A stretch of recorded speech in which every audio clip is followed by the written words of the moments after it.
ನಾನು ನಿಮ್ಮ ಕರಿಯರ್ ಗುರು ಪುರುಷೋತ್ತಮ್. ಇವತ್ತು ಒಂದು ಒಳ್ಳೆ ಟಾಪಿಕ್ನೊಂದಿಗೆ ಮತ್ತೊಮ್ಮೆ ಬಂದಿದ್ದೇನೆ.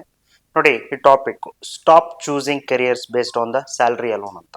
ಇದನ್ನ ಕನ್ನಡದಲ್ಲಿ ಹೇಳೋದಾದ್ರೆ ಗೊತ್ತಿರಲಿ, ಸಂಬಳ ಮಾತ್ರ ನೋಡಿ ನಿಮ್ಮ ವೃತ್ತಿ ಆಯ್ಕೆ ಮಾಡಬೇಡಿ ಅಂತ. ಯಾಕೆ ಅಂತ ಹೇಳಿದ್ರೆ ನೆನ್ಪಿಟ್ಕೊಳ್ಳಿ, ಹೌದು, ಸಂಬಳದ ಕಾಗದದ ಮೇಲೆ ಚೆನ್ನಾಗಿ ಕಾಣುತ್ತೆ ಹೊರತು ಯಾವುದೇ ಕಾರಣಕ್ಕೂ ಕೂಡ ನಿಮ್ಮನ್ನ ಪ್ರತಿನಿತ್ಯ ಎಬ್ಬಿಸೋದಿಕ್ಕೆ ಆಗೋದಿಲ್ಲ, ಸಾಧ್ಯನೇ ಇಲ್ಲ.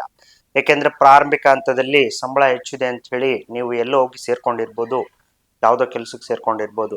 ಆದ್ರೆ ಈ ಸಂಬಳ ಅನ್ನೋದು ನಿಮ್ಮ ವೃತ್ತಿ ಜೀವನದಲ್ಲಿ ಮುಂದೊಂದು ದಿನ ಗಟ್ಟಿ ಸ್ಲಿಪ್ಪರು ಅಥವಾ ಗಟ್ಟಿ ಶೂ ಆಗ್ಬೋದು. ಯಾಕಂದ್ರೆ ಪ್ರಾಥಮಿಕ ಹಂತದಲ್ಲಿ ಆ ಗಟ್ಟಿ ಸ್ಲಿಪ್ಪರು, ಶೂಸು ಎಷ್ಟೇ ಕಾಸ್ಟ್ಲಿ ಇದ್ರೂ ಹೋಗ್ತಾ ಹೋಗ್ತಾ ಹೋಗ್ತಾ ಕಾಲೊತ್ತೋದಿಕ್ಕೆ ಪ್ರಾರಂಭ ಆಗ್ಬಿಡುತ್ತೆ.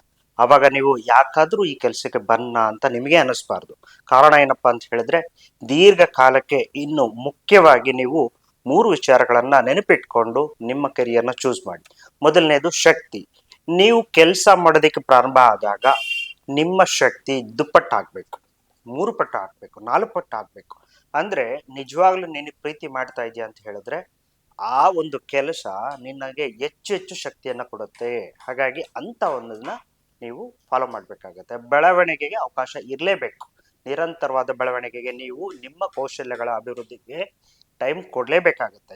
ಜೊತೆಯಾಗಿ ನೀವು ಪ್ರಮುಖವಾಗಿ ನಿಮ್ಮ ಹೊಂದಾಣಿಕೆ, ನೀವು ಯಾರ ಜೊತೆ ಹೊಂದಾಣಿಕೆ ಮಾಡ್ಕೊಳ್ತೀರಿ ಅನ್ನೋದ್ರ ಮೇಲೆ ಈ ಒಂದು ಸಮಯ ಪ್ರಮುಖವಾದ ಪಾತ್ರ ವಹಿಸುತ್ತೆ. ಹಾಗಾಗಿ ದಯವಿಟ್ಟು ಗೊತ್ತಿರಲಿ, ನಿಮ್ಗೆಲ್ಲರಿಗೂ ಗೊತ್ತೇ ಇದೆ, ಹಣ ಬೇಕೇ ಬೇಕು. ಆದ್ರೆ ಅನುಮಾನ ಇಲ್ಲ. ನೆನ್ಪಿಟ್ಕೊಳ್ಳಿ, ಯಾವುದೇ ಕಾರಣಕ್ಕೂ ನೀನ್ ಮಾಡ್ತಕ್ಕಂಥ ಕೆಲಸ ಬೇಸರ ತರಿಸಬಾರ್ದು, ಸುಸ್ತು ತರಿಸಬಾರ್ದು. ನಿನಗೆ ಹಗಲು ರಾತ್ರಿ ಅಂತಕ್ಕಂಥ ಭೇದ ಭಾವ ಬರಲೇಬಾರ್ದು. ಆಗ ಮಾತ್ರ ನೀನು ಸಕ್ಸಸ್ ಆಗ್ತೀಯಾ ಅಂತ ಹೇಳ್ತಾ ಈ ವಿಡಿಯೋ ಮುಗಿಸ್ತಾ ಇದ್ದೀನಿ.